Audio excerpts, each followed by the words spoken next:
أعوذ بالله من الشيطان الرجيم. بسم الله الرحمن الرحيم. اللهم صل على سيدنا محمد وعلى آل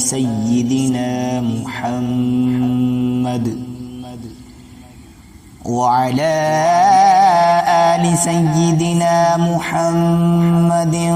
صلاة تنجينا بها من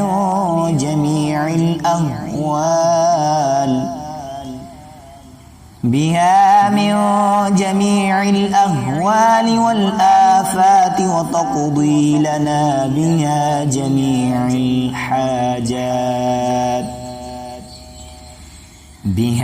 جميع الحاجات وتطهرنا بها من جميع السيئات وترفعنا بها عندك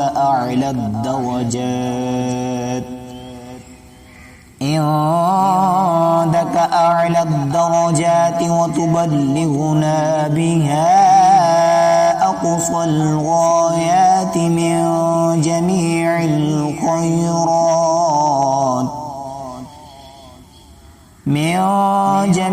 الخيرات في الحياة وبعد الممات، إنك مجيب الدعوات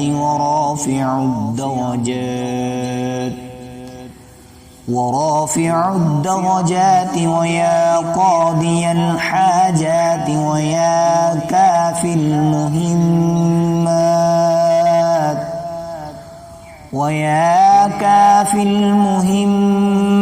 ويا دافع البليات ويا حل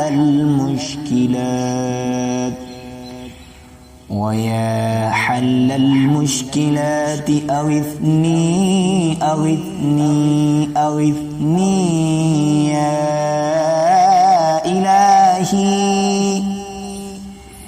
يا إلهي إنك على كل شيء